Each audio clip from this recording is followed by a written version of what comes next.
This week's podcast was recorded live at our Treasury Career Corner live event in Dublin in May 2026.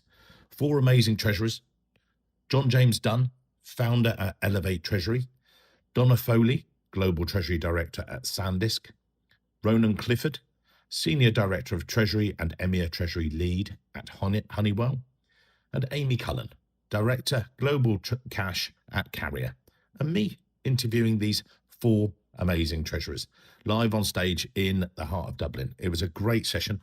In fact, have a listen to some of the quotes just to have a little feel of the episode. So when I bring someone in for the interview stage, I'm really looking for potential. Obviously, to get in the door, they've had a certain amount of experience and the skill set is there. I'm looking for potential because I adopt a mentoring and coaching leadership style where I'm more than happy to roll up my sleeves, bring the individual from point A to point B to understand the process, but more importantly, understand why they're doing it.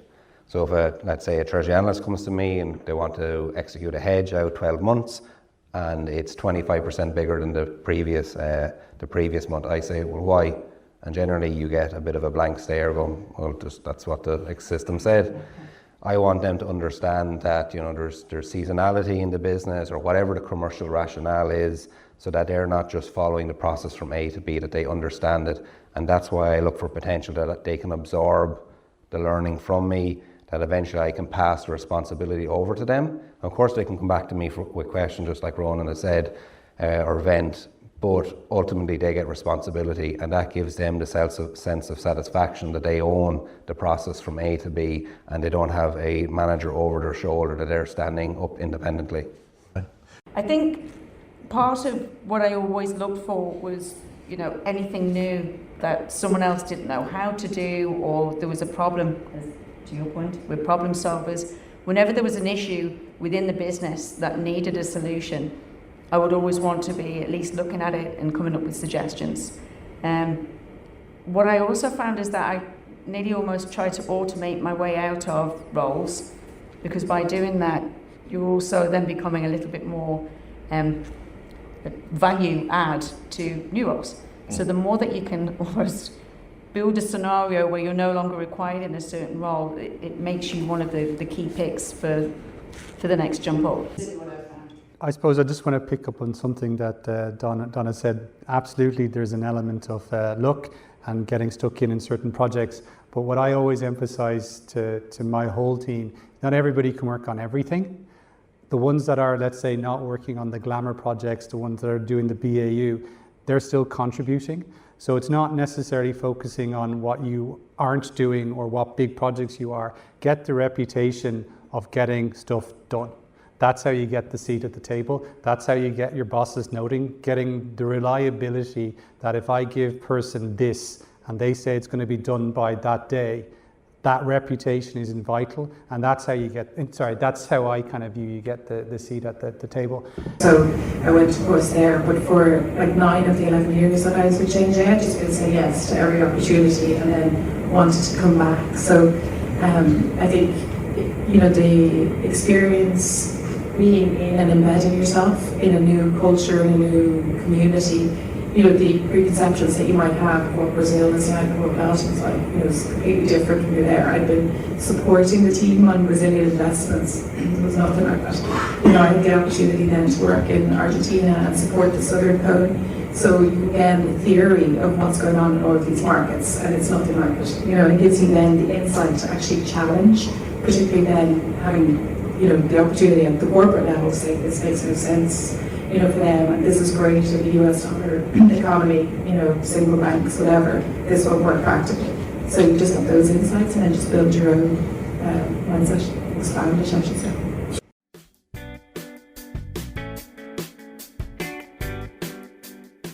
Welcome to this week's Treasury Career Corner podcast, where I interview Treasury professionals about their Treasury careers. Each and every week, I'll talk to treasurers about how they built their careers, where they are now, where they see both themselves and the Treasury profession going to next.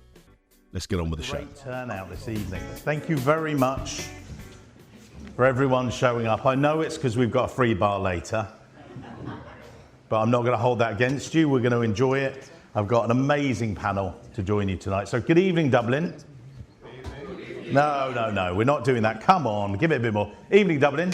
Amen. Right, you're awake because these guys have made this effort to come and give you some of their Treasury career journeys, some of their learning lessons, some of the different things they've been through, and share it with you guys. And you get to ask some questions in about 40 minutes. We'll do Q&A, we'll then do a wrap up, and then we will be heading out to the ferryman, but we're in the private bar upstairs. So it means you can get to the bar, so don't worry. But first of all, I put on these sessions, these are some of the things that we do. As some of you, a lot of you I'm connected to on LinkedIn, I'm a recruiter, but that's then led to me doing things like these events where we give you career advice. It's not just like, hello, got any jobs? It's about, do you know what? Let's help you guys with your Treasury career journeys. We do our salary survey, we do webinars, the lot. This is the team, do all the hard work behind the scenes and some front of the house.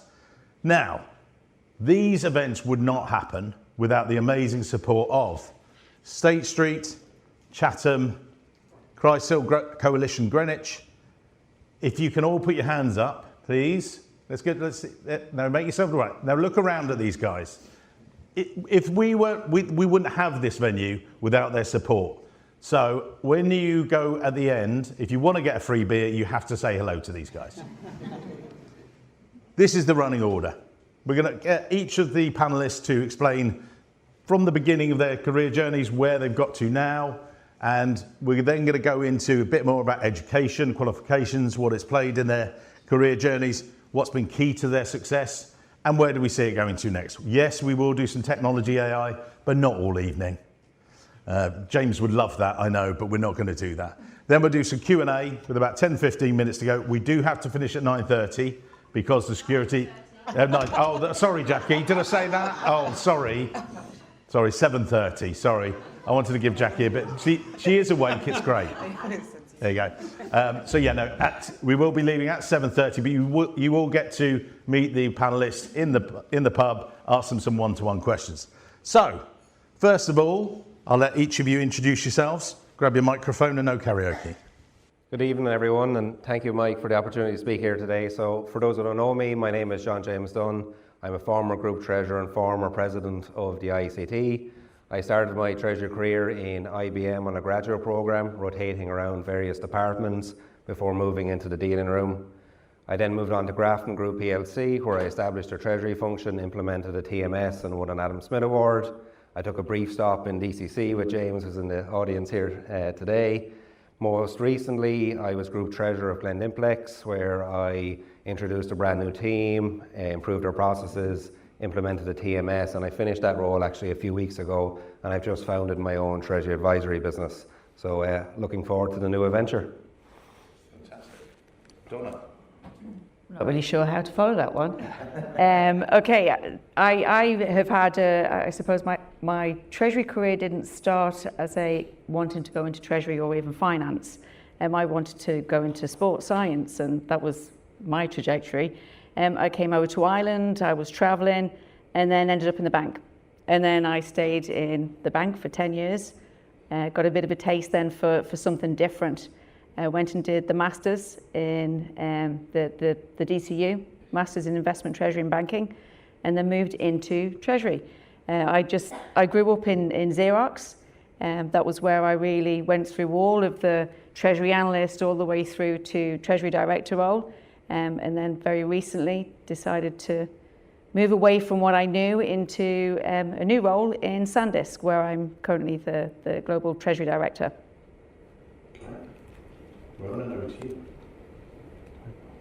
I just want to point out, since she's joined Sandex, your stock has jumped 4,000%. I don't know if that's serendipitous or timing. And she's also didn't mention, but I'm the only non-IACT former president or president. I'm among the greats of Treasury in Ireland. So I'm Ronan. I'm I suppose in Treasury probably about 20 plus years. Similarly, didn't really know Treasury. My background was maths and politics in college. Kind of accidentally stumbled on it in a back office role, then moved away through back office, middle office, front office. Then I'm showing my age then, because the the financial crash happened, and then my front office role got made redundant. So I kind of then did a pivot then into the corporate treasury world, where I've been kind of working since. Various different roles and kind of achievements, from setting up a treasury in Belgium to moving a treasury over to Ireland. Similarly, we also won the Adam Smith Award for top treasury team for some of the separations and spin-out activities we did. They're giving them out now, though. They're starting to give them out now. Yeah, but when I won it, though, you really had to work first. Yeah, I agree now. The ones that win it today, because I think our friends from Solstice won one, and I was going to a bit of a jibe because we did that spin-off with them. But anyway, we're all friends now, though. But yeah, so as I said, various different treasury roles, and then once I moved and pivoted into corporate treasury, my kind of career and focus kind of took off, and now I lead the EMEA treasury team at Honeywell.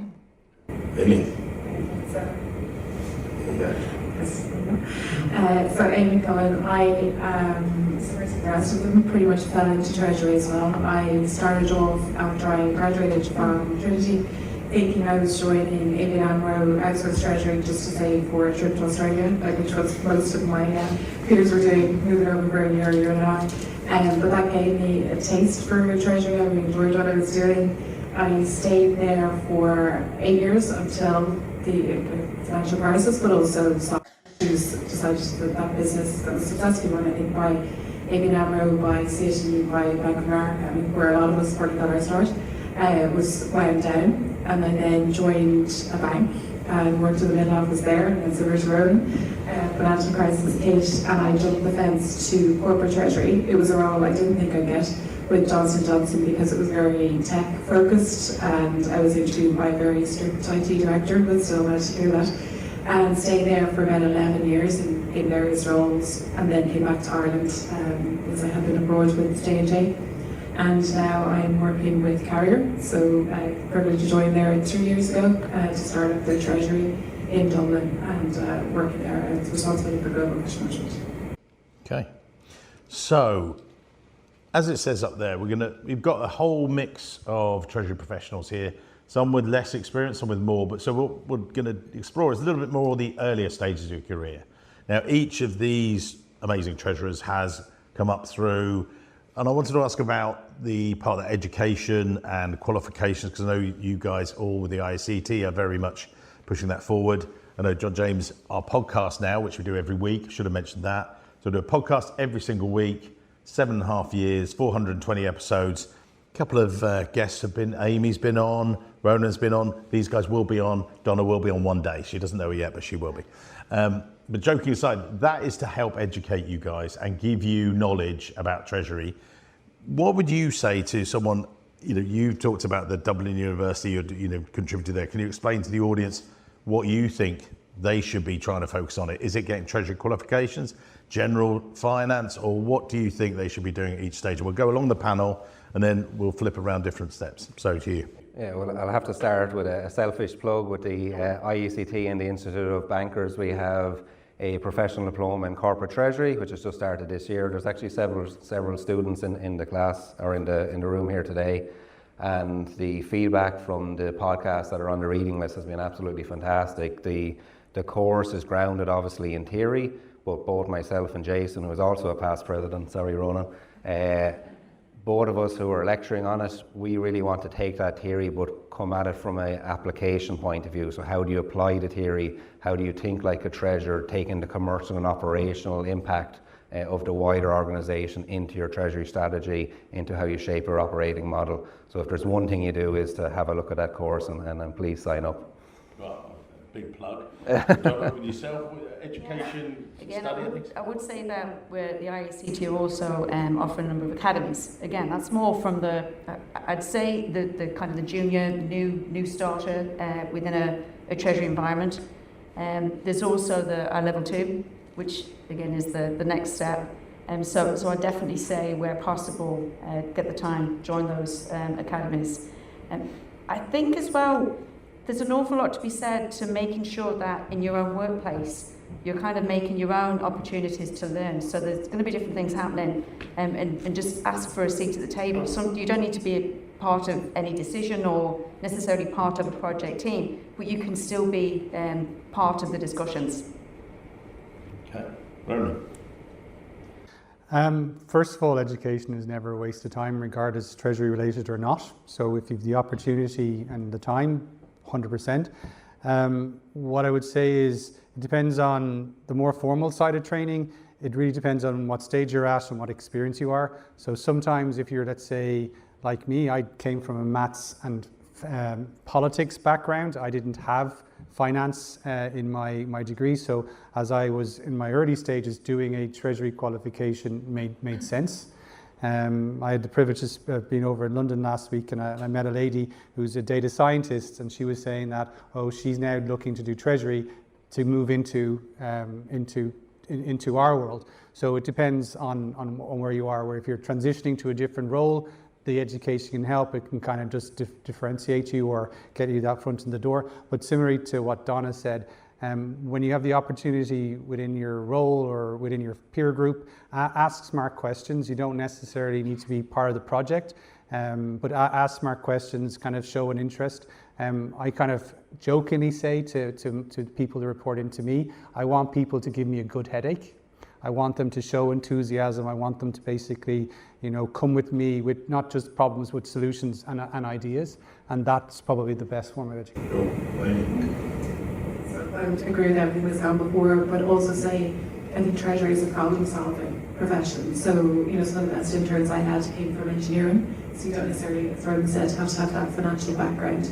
But I'd say if you did want to go the professional route, even ACCA, accounting, or even tax exams, your controllership are going to be your biggest internal customer and your biggest partner. So being able to sort of speak their language can also help you move further. Okay. We'll go to Donna first on this. This is the Treasury Career Corner Live, so this is about your Treasury careers as well. As you just touched on there, you did 15 years with Xerox in a different range of roles with different challenges. I wanted to ask about that, how you kept challenging yourself through that with one company, if you like, and a series of different roles. And then I was going to go across the rest of the panel with Ronan, with Amy. You made international moves, and what do you think that these guys should be thinking about? You have to make that, or what value they gave to your careers, and then we come back to you, JJ, and you'd see your opinion on it. But for yourself, 15 years. Wow. I know. Oh, it went past quickly but slowly at the same time. It was actually 17 nearly, 16 and a half, yeah. But yeah, I think part of what I always looked for was, anything new that someone else didn't know how to do, or there was a problem, to your point, we're problem solvers. Whenever there was an issue within the business that needed a solution, I would always want to be at least looking at it and coming up with suggestions.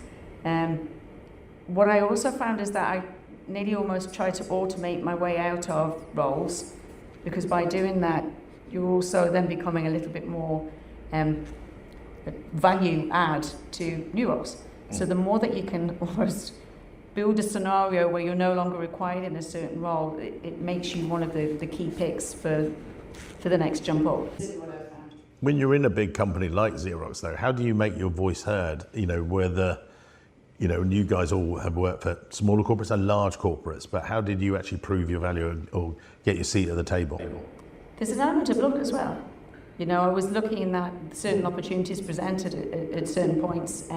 There were times when I may have felt I wasn't quite ready, but I still just went for it and, just jumped straight in. You're not always going to feel like you're fully prepared. So it's a combination of taking a bit of a risk sometimes and going into an area that you feel uncomfortable with, but also you have to have a bit of lady luck on your side also.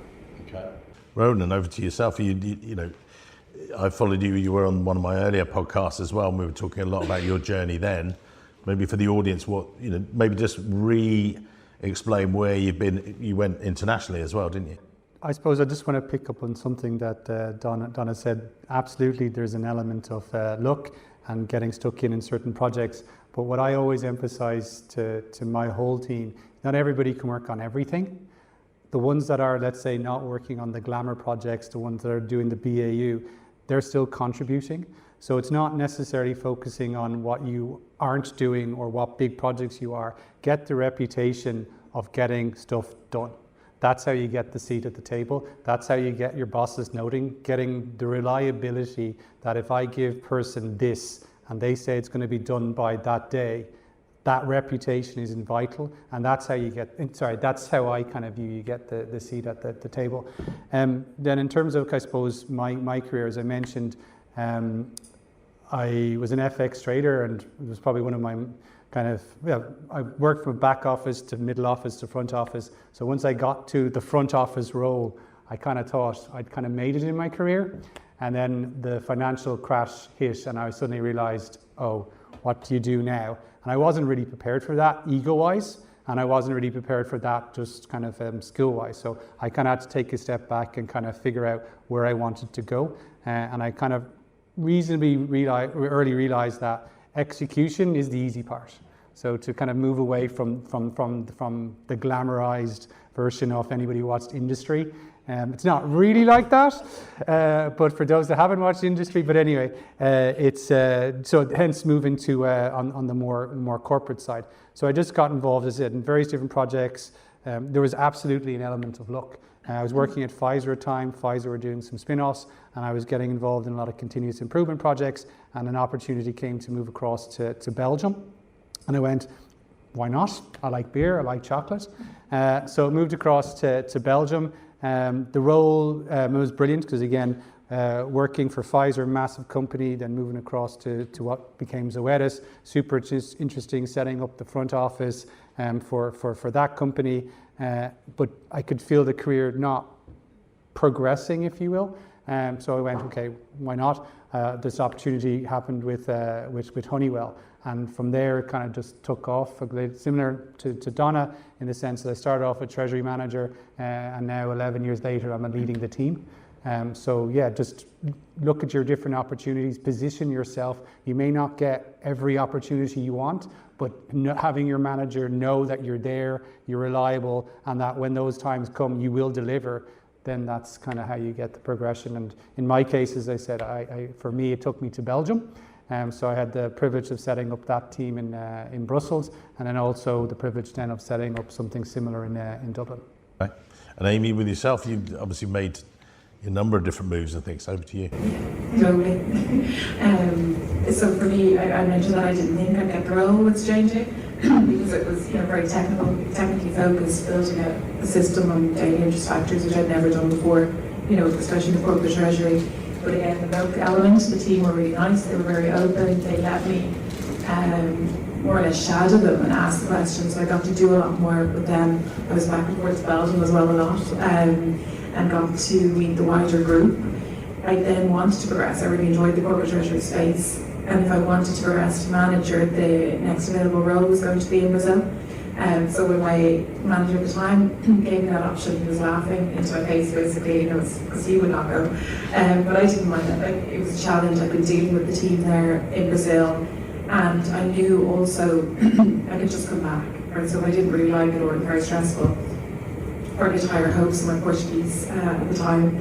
But that worked out well. And then again, I always put my hand up for international projects, or strategic enterprise-wide projects. So that meant I kept growing my network internally within J&J. And I had an opportunity then to go to the US, the corporate headquarters. Like, America was somewhere I never really wanted to go to work. It was never on my bucket list, unlike a lot of people, but I just wanted that opportunity to be at the corporate headquarters. So I went, of course, there. But for like 9 of the 11 years that I was with J&J, I'd just been saying yes to every opportunity and then wanted to come back. So I think the experience being in and embedding yourself in a new culture, in a new community, the preconceptions that you might have of what Brazil is like, what Belgium is like, it's completely different when you're there. I'd been supporting the team on Brazilian investments. It was nothing like that. I had the opportunity then to work in Argentina and support the Southern Cone. So you get the theory of what's going on in all of these markets, and it's nothing like it. It gives you then the insight to actually challenge, particularly then having the opportunity at the corporate level to say this makes no sense, for them, and this is great in the US dollar economy, single banks, whatever, this won't work practically. So you just get those insights and then just build your own mindset, expand it, I should say. So we'll stay with you for a moment. You as an entire panel, you've all built your teams and developed talent. What's been key to you when you're looking at a CV, lands on your desk, and what goes on the A list, what goes on the not so A list? What are you seeking when recruiting, but also when you're also developing your team members? So talent development. People here are thinking, what should they be doing next? We'll come on to tech and all that stuff in a bit, but with yourself, and then we'll come back across the panel, back through Rona and things. So what do you look for? Hard, I think I've learned over my career to judge based on a CV. So, you can look like, top performer, qualification after qualification, and sometimes the book knowledge, it's just clear maybe that you can learn, not necessarily that you can roll your sleeves up and get stuck in. So I think it's really important to have those face-to-face interviews, try to eliminate that unconscious bias. So where you might dismiss somebody, give them the opportunity to have the conversation, and interviewing then, I'm really just looking for where is problem-solving opportunity, when were you asking for more opportunities to learn? So just that openness. And within the team, I probably like to not fling people in at the deep end, but I would certainly challenge them and try and see how they cope with increasing responsibility. And just from a coaching standpoint, it's listening, trying to encourage them to come with the solutions as well, but quickly trying to identify where people are floundering, because I don't think it's fair. Like, everybody has their strong suit, and some people work better than others. Like individual performers, said Ronan, once you deliver and you're performing, that's fantastic. Others might be great at the theory again, but they may be able to corral people. So trying to identify quickly where people's strengths are and getting them into the right role, and building their confidence, I think, is a huge thing. Because sometimes if people are failing in a particular role, it may be through no fault of their own, they'll thrive somewhere else. So just trying to be emotionally intelligent. And Ronan, you've been building your team in recent years, and you've obviously seen some people that really stand out. And again, what is it about there? You've talked a lot about the team element, but anything else as well? We've technically had to build 3 teams because we've done some spin-offs, and then that has helped mean reshaping an existing team. So there's been a lot of looking at that. I don't know if I'm allowed curse, but I will anyway. Don't hire an asshole. Number 1, get good people, because you don't necessarily have to like who the person you're dealing with, but you have to trust them and they have to trust you. If you don't have that trust or confidence relationship, it's very, very difficult to be able to kind of do what Amy says in terms of either put them into the deep end or help them kind of grow or develop, because what they're saying and what they're doing or how they're interacting with other people. It's How do you assess that at the beginning, though? Are you talking to their colleague, or referencing? People have said, you can reference people, or what other ways do you do it? Well, hopefully you send good people, Mike. But anyway, no, there's a mix. As Amy is saying, the first thing, obviously, we're getting a CV, and so it's impossible to tell from the CV. Right now, thankfully, I've built a good management team below me, so they're essentially screening everybody before the person gets to me. But it really boils down to that interaction. Now, again, how much can you judge within a 30-minute interview? Dublin is a small place. So there are a lot of people you can reach out to check, and we do to manage that. Sometimes it's and what we mentioned earlier, it's a lot about, look, we've hired somebody based on recommendations from our peer group, and a good recommendation from a trusted colleague or a trusted peer, that's invaluable, because I know I would only give a recommendation if I truly believed it, because that's ultimately back on my word, which kind of brings down to some of the things and why maybe a lot of people are here today is about the networking, knowing people, because that's how you get to know, that's how your word of mouth, by word of mouth, your reputation kind of evolves and kind of gets known within the community. In terms then of once someone kind of is identified and starts and how to kind of develop them, I'd say it's a similar kind of approach with Amy. The way I view my role is I'm a safety net. I'm not their first point of contact. I'm not their first point, especially at my level. Sorry. No, because I have managers that report into me. So my management team are fantastic, none of which are here this evening. They've all had surprisingly more interesting things to do. But anyway, but their role to kind of help develop them. I'm there for their managers. However, I'm the safety net. So when something kind of goes wrong, the worst thing you can do is ignore it. You raise it, you bring it up, and that again, it brings you down to that kind of trust element. They know that they can come to me if and when needed. And sometimes if it's just to vent, that's perfect. Like, then, you let it out, we figured it out, and it's like, I don't need you for this, just to let loose. This is what happened, and this is what we're going to do to solve it. Off you go. I support this. This makes sense. Yeah. Okay. Donna. One of the things I would say, we have had an internal recruitment team. Yeah. So there would always be certain criteria for roles, and obviously it depends at what level the role is being paid at. But typically there would be a level of education required, some formal education, and it would need to be finance related. Wouldn't always need to be Treasury related, but where there were any sort of Treasury qualifications, for us that would be a move it on to we're going to speak to this person pile. If there were no formal qualifications, that wouldn't even pass for our, whether it be internal or external recruitment. Can I ask, do you do that now still? Because we decided after research with some of our recruiters to remove the requirement. So it's not to discriminate about anybody who has the qualification. We've just removed it from to have a qualification from the applications, because we found we get a broader amount of people applying. But you still look at that as an entry one. Okay, that's interesting. Yeah, it's still there for us. Which again, whether it's right or wrong, I do always think you're narrowing your potential recruitment pool, which is never a good thing. But yet, it again, maybe it's because it's that bigger, older sort of institution. Now in a different world, and it is a little different. But again, there's always these. You want to see some sort of involvement in Treasury. You want to see something within their CV that I suppose kind of leads you to believe that they do have a genuine interest there. So whatever that involvement might be, whether it's with an association or whether it's you're doing some sort of independent learning, they're the kind of things that I think just get you onto the desk so that you then get the opportunity to speak to somebody, and that's really when you can make the difference. Okay. Yeah, so when I bring someone in for the interview stage, I'm really looking for potential. Obviously, to get in the door, they've had a certain amount of experience and the skill set is there. I'm looking for potential because I adopt a mentoring and coaching leadership style where I'm more than happy to roll up my sleeves, bring the individual from point A to point B to understand the process, but more importantly, understand why they're doing it. So if let's say a Treasury analyst comes to me and they want to execute a hedge out 12 months, and it's 25% bigger than the previous month, I say, well, why? And generally you get a bit of a blank stare going, well, that's what the system said.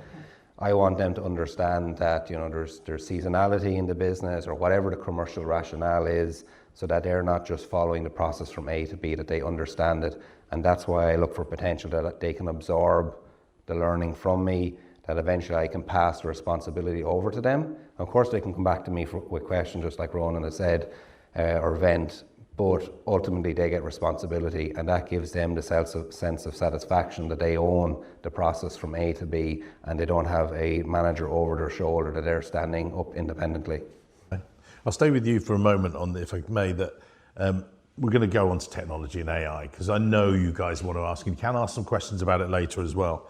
But so I did a panel last week, UK Treasurers Conference, really great. And one of the panellists, Victoria Underwood from Imperial, she was saying about how they were using, AI to look at some of their FX hedges. And she was looking at this and stuff. As she put it, and I said to her, there's AI and there's RI, artificial intelligence and real intelligence. Now, what she actually did, she put in some of their FX swaps. It was the thing, it got the wrong answers. And it actually went through the wrong methodology, and she then accused it, said, look, you've got this wrong. And it went, oh yeah, you're right, I have. Now, she wouldn't have understood that if she didn't have a basic Treasury education and she did everything else. Now, with this rise of AI, do you think that's a danger? What do you guys think? We'll pass back. What are you seeing? Comment on it from your own perspectives and maybe from your companies, and what are you guys, technology? Yeah, that links back to my previous comment about why, like, so if an AI model throws out a certain answer, you have to be able to stand back and challenge it, justify it. What are the assumptions? Does it make sense? Does it pass the reasonableness test? Or does the answer look funny? Because if you're just relying on a model, you don't have the understanding, you don't understand the cash flows of the business, the operating model, the seasonality, etc. You're just going to execute. And that's where you have the problems at 12 months down the line when the hedge matures or whatever investment you've placed. You have a deposit on the books and you're also overdrawn. Like, it's not a good place to be. You need to obviously, embrace technology. It is the future. We've all come through the process, as an industry, from paper to Excel to treasury management systems. AI is the next step. We do need to embrace it, but you do have to be very, very careful with how you execute it and how we use it, and be able to stand back, see the bigger picture, and ask why. So how do you do that? How are you, when you're going into this independent business and things, when you're going to these clients, how they're going, oh yeah, this is great, and there's all this stuff that's coming through. There was a comment, just today, someone saying that AI capital gets rid of human capital and stuff. It was all in the press. Where do you see it going? Yeah, I think it comes back to one of the comments earlier about being problem solvers between, I suppose, strategic value business partners.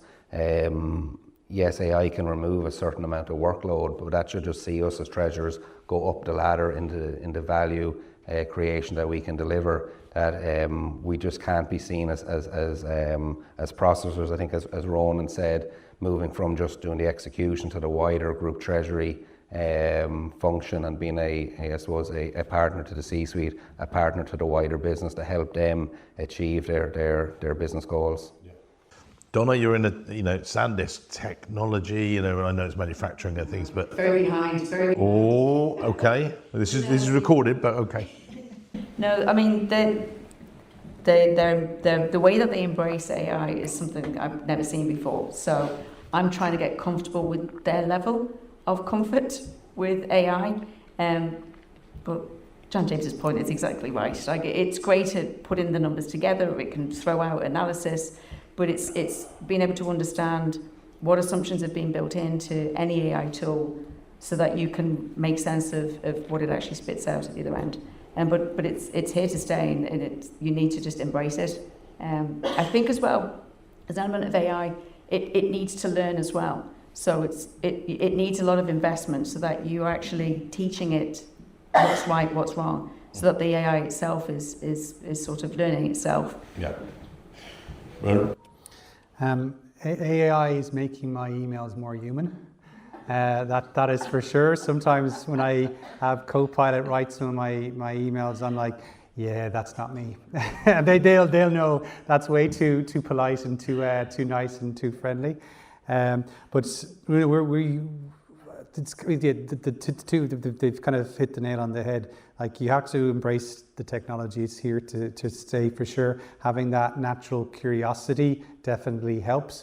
At Honeywell, we were using Copilot quite a lot, and at the start genuinely wasn't too enamored with it, and I use it every day now. It's still very basic in the sense that it's helping me doing a lot of legal documentation review, and this is where the Treasury skill comes in, because there's something you can do, let's say, legally, but would you want to do it from a Treasury perspective? And so it kind of gets rid of, something that I'd be reading a document that could be taking me an hour to do. That's now kind of summarizing, getting to the points where I need to be more mindful of. And that work is getting it's more focused in terms of my analytical skills. And I'm able to be more productive in terms of terms of that.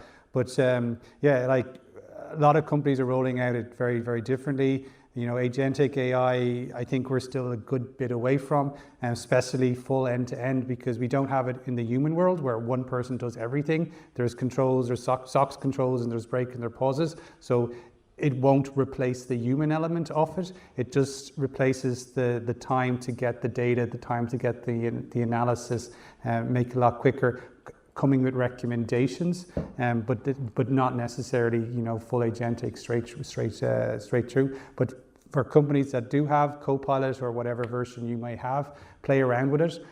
I've had a few members of my team who were a little bit standoffish at the start. Once I showed them a kind of a live case, And this is for specifically for trade finance, because it's quite document heavy. They were literally, no, this could never replace us. We couldn't do this. This has been around for 100 years, this type of treasury. And now they're like, every single thing we know is being pushed through that. But it took that kind of nudging them to kind of see the real test scenario for it, and now it's paying dividends. A lot of the time it's removing the process. That's from other panels that I've been doing, that it's, the more you can embrace it, the more you can get rid of the process, then you get onto the interesting stuff, which is the value add as well. Yeah, for sure. For sure. So I agree with all that. I think certainly anything that's document heavy makes sense. But I think you still got that fundamental issue of data. So if your data isn't clean and isn't complete, it's very difficult to lay around, I think, any sort of productive AI process. I know even back in my J&J days, we were talking about data lakes, and I think that's still where we are. Practically, again, we're obviously a big carrier using Copilot, looking at agents and building those out, but no active uses at the moment. But I also feel that, Carrier, Spun United Technologies, a very acquisitive company. We had 180 Europeans when I joined, we're down to 40 odd. So it's quite difficult to layer something on there as well in a multinational. So that may limit you a little bit of money. We'll stay with yourself and then come back through the panel if we could. One of the things, again, that I've been doing all these panels, I've done 3 conferences over the past 6 weeks. And previously, a lot of you guys were sent out by your CFOs to be like the route master. Go out, discover look at this new technology.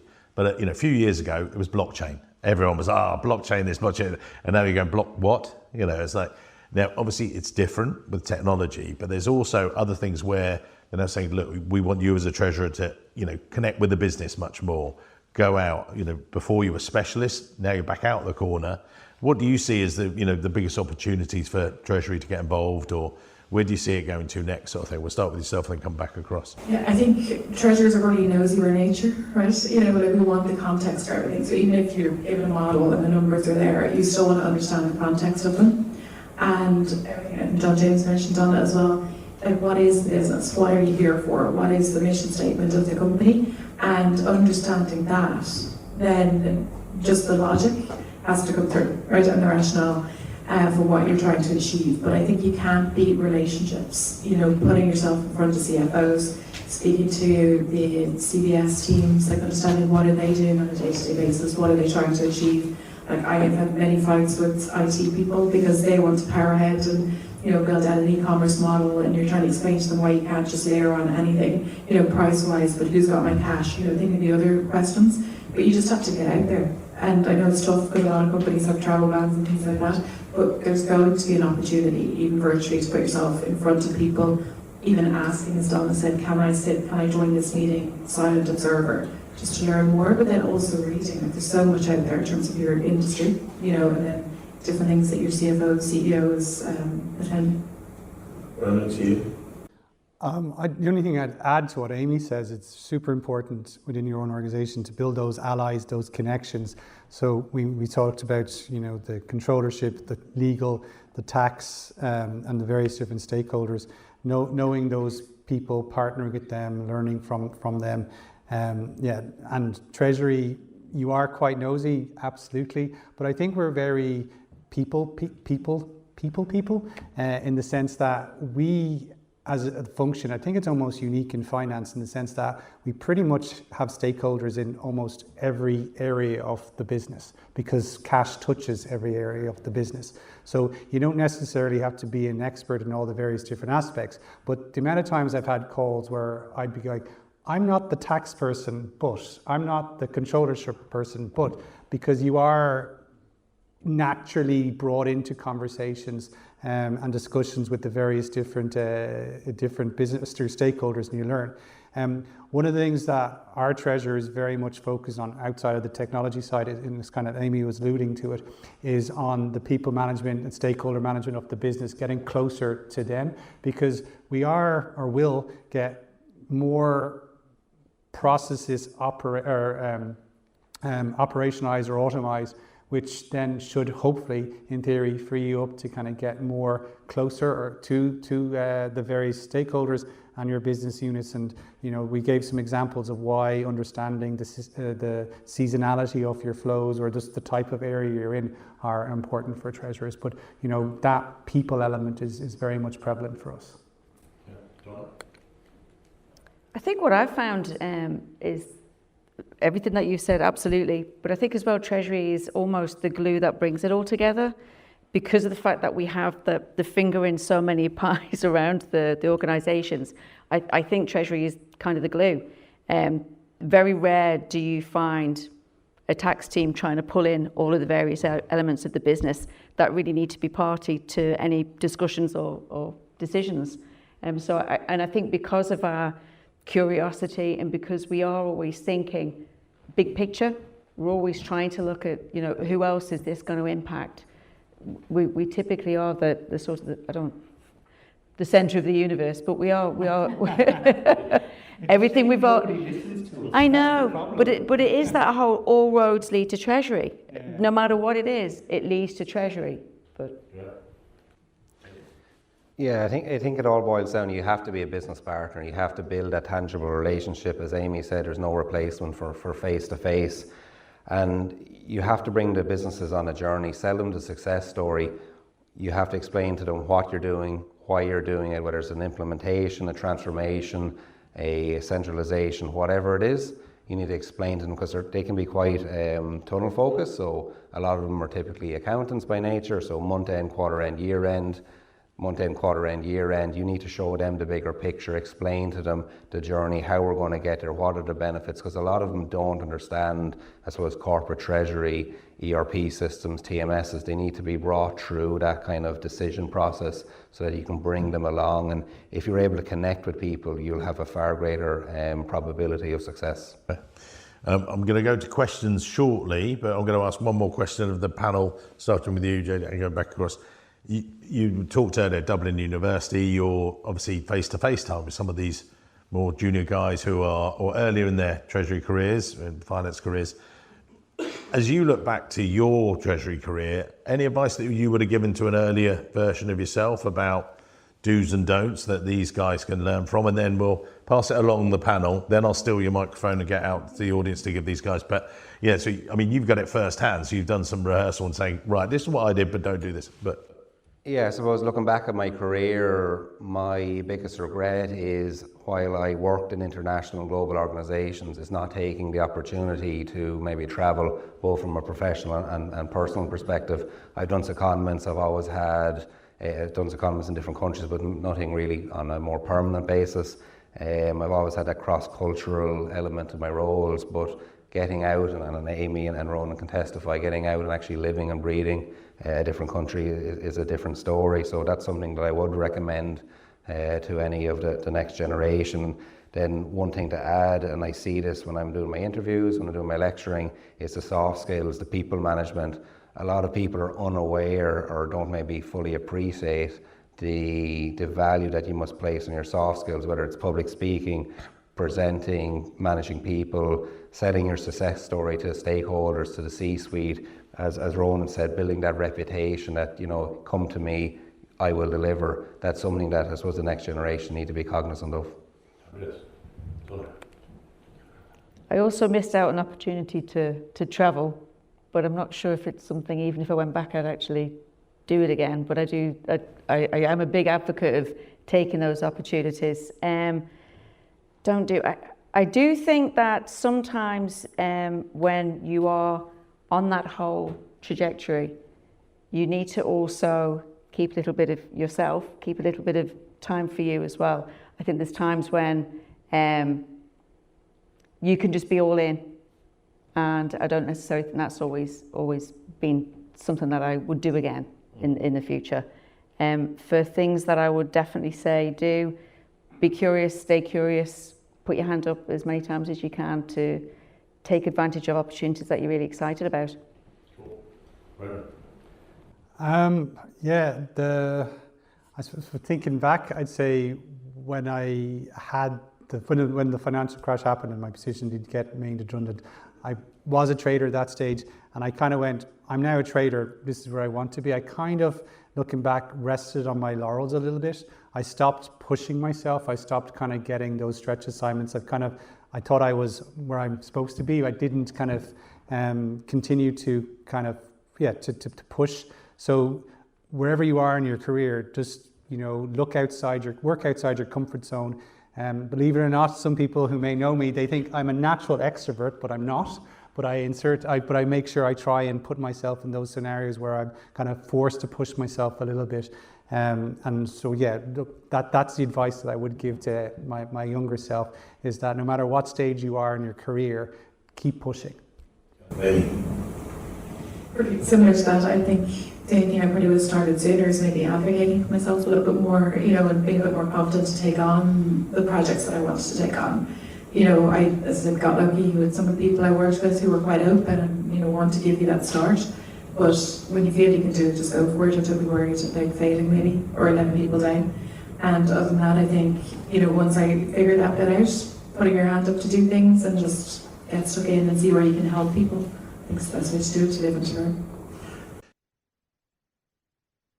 This podcast, as you may have worked out, has no sponsors, has no ads. Nobody pays me to record these episodes. I make it because I love corporate treasury, and I want to help treasury professionals just like you. If you're getting value from this, there's a couple of things I'd ask. Share it with your friends. Tell them about it, how you've enjoyed it. If it's helping you in your treasury career, fantastic. But then maybe connect with me on LinkedIn. Mike Richards, I'm there. You can actually look me up. My URL is actually linkedin.com/MR Treasury or Mr. Treasury, if you want to call it that. Hit connect, drop me a quick note, say you found me through the podcast on Apple or Spotify. I read every single message, and yes, I will reply. There's no funnel, no sales pitch. It's just a chance to say hello, stay in touch, and see what I can do to help. So anyway, let's get back to the episode. I'll come out for the questions. I was just going to contribute to this. So I've got these guys up on stage, and they said yes. And that's one of the key things. Just say yes. The default reaction when I do the podcast a lot of the time, I go out to people in the UK and Europe, not Ireland so much. They do usually say yes, which is great. But I'll say, will you come on the podcast? And they say, oh, send me the details. I'll think about it. When I go to the US, one of the things a lot of the time they said, I'll do it. Send me the details. Just get out of your own way. And I said this a number of years ago in Chicago, and I was halfway through a speech there. And you guys see it. You see the LinkedIn profile, you see this, and I created these events and stuff. But I chose to do that to develop the business, to get out to give you guys the education. I didn't enjoy it then. I enjoy it a lot more now. But the fact is, I just thought, if I'm going to develop this business, I've got to get out of my own way. So when your approach to, speak at the IACT, sorry, there you go. I know that I had to say that because otherwise, they made me buy all the drinks. But joking aside, put your hand up, get on a panel, help out. By getting involved in those situations, that's how you're going to, what's the worst that could happen? You get a new opportunity, you get promotion, you get something else. That's one of the things to lean into it. So we're going to come to the questions, and come on, when did you last get a chance to ask these guys some of this? Right. Thank you very much, Adam. Straight to you. Folks, I don't know who want to answer this or if anyone will want to answer it, but from a career perspective, have you preferred being the big fish in a small pond or a small fish in a big pond when it comes to the smaller businesses where you're at the top of it, or where you're a treasury front office trader within J&J or somewhere like that? Who's going to take that first? And Donna, you're going to have to share your microphone with JJ as well, but who's going to go first? Right, go Amy. One of the roles I came back, I decided to come back to Ireland. It was to an Irish company, Cardholder, that actually announced their acquisition this week. But I decided to go back there because they were going to IPO, and I thought it might be interesting. COVID happened and travel tech didn't go so well. But I was the head of Treasury there, having come from a senior manager role with J&J. And it was interesting. COVID brought its challenges, but for me the scope wasn't broad enough. I really loved the multinational piece and the international, so probably the smaller fish in a bigger pond. Yeah, I think if you're looking at kind of big versus small, one thing you have to consider is generalist versus specialist. So if you go into a big organisation, obviously the numbers are a lot bigger, but you might be focused on a more siloed role. Whereas if you go into a smaller organisation, you're more likely to have a wider list of responsibilities. And in a lot of cases, the only difference is there might be 1 or 2 less zeros on the transactions you're doing, but you're getting a far greater depth and breadth of experience as a result. How long do you stay in that role then, or what's a sweet spot? In the generalist, or so in the specialist, just thinking, I'm kind of linking back to Ronan a little bit. When I became a dealer in IBM, I did roughly kind of 2 years there, and I felt at the time like I was the Wolf of Wall Street. I thought my career had peaked at the grand age of 23, and I suddenly realised that actually, you know, there's more to Treasury than executing transactions, and that's where I moved to Grafton Group, where I had a full suite of kind of Treasury responsibility, and that's where I'm a firm believer of trying to go for the more generalist role, because I was covering a little bit of everything. I may not have had the billions or trillions worth of transactions, but I got a little bit of everything across a range of responsibilities, and that helped develop my career to grow. And of course, if you do that, you can then specialise, because you might decide, well, I like A, B, and C, I don't really like E, G, and F, and you can tailor your career in one way or another. But I would definitely recommend at one point in time just to try a generalist role. And like Wolf of Wall Street, you got enough of selling that pen so many times. It was like that. Right, who's next? Come on. Someone with a question? Sorry, there was someone there. No? Come on. Any other questions? Yeah, well, there you go. Rachel. No. Hi. Has there been anything unique, like geographically or industry-wise, in your career that like really shocked you a little bit in the kind of Treasury spaces, mainly different to what you were used to? Great question. I don't know how we answer. Shocked. What has shocked me in Treasury? What I suppose, I'm not bigging up Ireland, but I suppose the work ethic that I've seen in Ireland versus in other geographies, people here naturally want to help and naturally want to get involved. I found when I've dealt with some other geographies specifically, it's been more challenging. And I've also learned from, the power from, like my French-speaking friends, they take lunch and they don't mess around with it. But they're right. But they're dead right. That walking away from your desk, cutting off, having your own time, doing what you're doing, you come back more recharged. When previous to that, I was like, you take lunch at your desk. That's just what you did. You run down, you got a sandwich, you brought it back up with you. That was just the norm. But when I moved over, and again, it was very, very evident with the French speakers in Brussels, it's like, no, it's lunchtime. And it was only after that I realized, no. So I have a colleague, I'm a team member in the audience here, but like they all know, my lunchtime is completely blocked out. And I emphasize this to them: block time in your calendar, because otherwise other people will try and make their prioritize your priority. But I've really made a conscious effort of blocking lunchtime. I also do morning time, but that's at 6:30, so nobody contacts me from the Middle East, and I use it for the gym.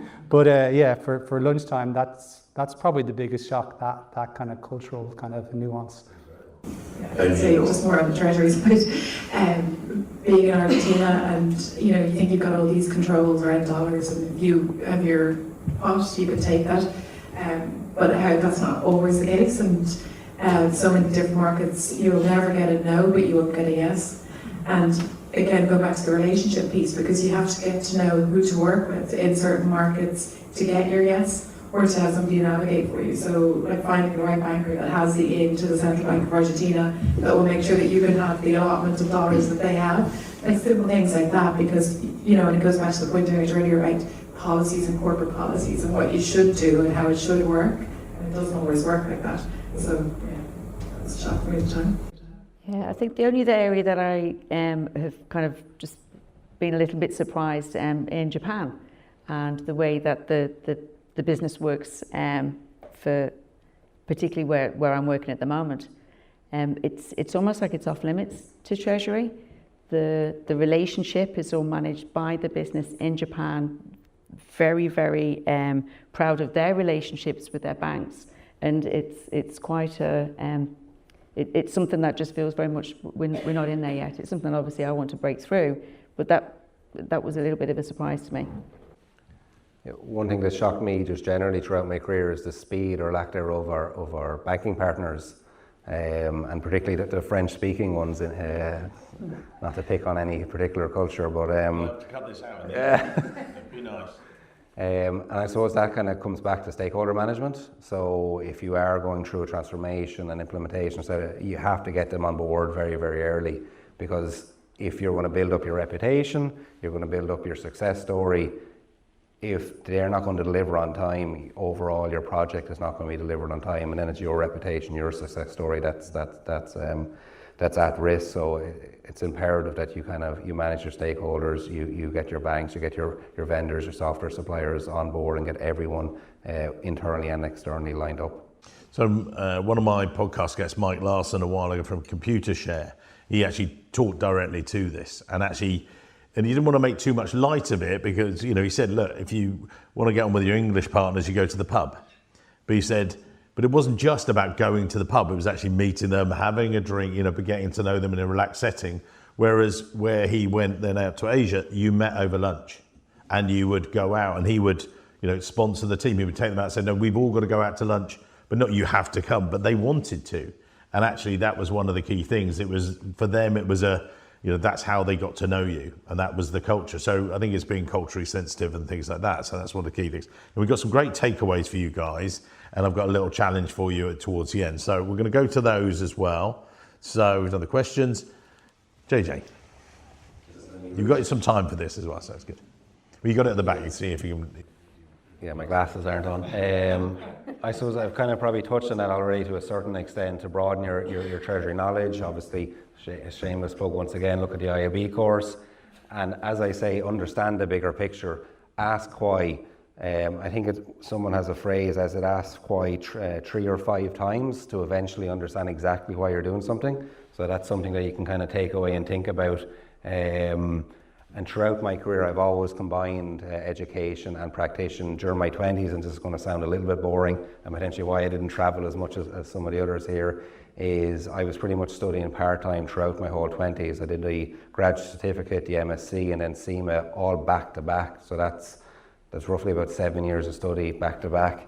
And maybe you don't have to, I'm not saying everyone has to do that, but my point is, if you combine strong industry experience with academic knowledge, it's a very powerful CV that you've put together. And obviously the likes of Steve Jobs, etc., have done quite well for themselves without any education, but for the mere mortals among us, it's a proven success factor. Right, Donna, your takeaways. There you go. Oh yeah, make brave moves and seize opportunities. Look, we already spoke about that anyway. But look, you need to step forward, put the hand up, take on projects, and just take yourself out of the comfortable. And then again, stay curious and stay open-minded about where Treasury can take you. It's dynamic. There's no fixed path. And just the more you're curious about the business, the markets that you're working with, and technologies that are available to you, I think the more value you bring to your treasurer, the more value you bring to the treasurer, the quicker you move up. I can just about make out mine without looking that way. Not to brag, but mic drop. So it's as I said in the screen, about building those relationships and those partnerships, those allies. Be it with your own internal network, within the company, or I've texted Amy, asked for opinion on certain things, how you do things, but to learn and be willing to kind of hear what other people go about doing different things. So having those allies, people that you can trust, are it's invaluable, not just your career but your personal life obviously as well. It kind of goes without saying then, embrace technology, because we know we were talking this, I think it started with paper to Excel and various different automations, and now we're at AI. Technology, it comes, it changes, it evolves. You kind of have to stay up with it to stay relevant, and that kind of brings you onto that natural curiosity. understand what's coming from a technology perspective, and then also to what John James is saying, kind of being naturally curious. Does it pass the smell test? The computer says this, but does it make sense? Why? But having that natural curiosity to challenge the outcome is invaluable. Can you see your screen now, Amy, or do you need to look? Do you want me to call it out for you? I think for me, one of my first ones is the fail fast. So, as I say, the skill set that you develop probably within Treasury is that mitigating of risks. You probably quickly do the SWOT analysis in your own head, so you can go for it, figure it out. If it doesn't work, draw a line under it, pivot and move to the next thing. So I think that would be important. But then also, I just think the Treasury world is so small, which it really is. And I, when I was at David Amro, worked for Vivendi Universal, dealt with Royston, and then you see him now at every conference and you're speaking in a different capacity. So it's not just about Ireland, where I think almost everybody knows everybody. But globally, Treasury is small. Like I've seen it, like last year in Ferryman, one of the bankers I dealt with J&J walked in the door. So, make those relationships, sustain them, take the time to invest. Like the Irish Association of Corporate Treasurers is fundamental for me, coming back into Ireland, building out that career again. But then, as Rhoda mentioned, it's the learning. What do you really think of this bank? Have you done this? What do you think of that? And when you're getting the challenges from CFOs and things, you get your, with your peers, you can really just keep the tires on it, and help yourself feel that you're right.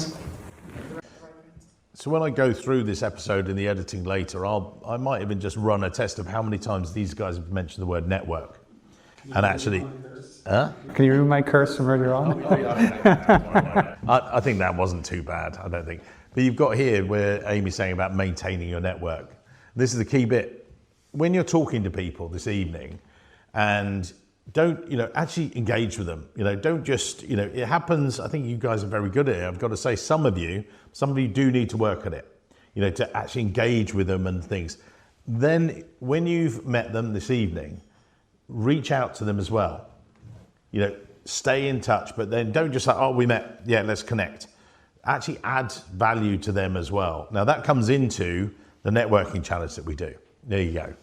So we do this as a live challenge, and we do this obviously at the pub, because the fact is you guys have made the effort. Now it's a bit further down, you've all made this effort. Thanks for getting through. But the key thing is, if you're going to make the best of this situation, it's a 5-minute walk down there. But why? It's not just for, a joke about, we're going to have a drink and everything else. If you can go there, and I did this in Houston in Texas. There was a guy there, lovely chap, and he said, I've come here to network. I said, okay, I want you to go away. This is before we did this. Before you walk away this evening, you need to make 5 new connections. They're not just 5 people. You talk to them about who they are, about their treasury, find out something about them, not just the panelists as well. And he came up to me at the end. He was like, Mike, I've done 8. I was like, he was super excited. He said, yeah, but that's 8 more than I've done in the past 3 to 6 months. I've met 8 people that I can help them, they can help me. And the fact was, it was going to help him in his treasury career. So, invest in yourself. Do come and join us. We're literally, because we're staying to time, Jackie, see, I've stuck to the time, but we're literally going to gather in here and then we're going to walk out. So yeah, so we're going to the upstairs of the Ferryman. It's not the downstairs bit. We're upstairs there, got a private bar, have some lovely time, meet the panelists, ask them some more questions. And thanks very much. Before you finish today's show, a quick reminder. You can earn CTP credits just by listening to the podcast. Listen to the show, take a short online quiz, pass the quiz, got to do that, and then we'll send you CTP credits. This means you can recertify, which I know you have to do every 2 years, and lots of people do it. It's so convenient. They do it whilst they're commuting, they might be at the gym, walking the dog. We're there to help you. It's designed to fit around you and your real treasury jobs, not add more work to it. If you're already listening, you might as well get the credit for it. All you need to do, head to the episode page, take the quiz, and as I say, as long as you pass, we will send you the CTP credits. I know, it's all part of the service. Thanks again for listening. We appreciate your support. I'll see you soon. Thanks.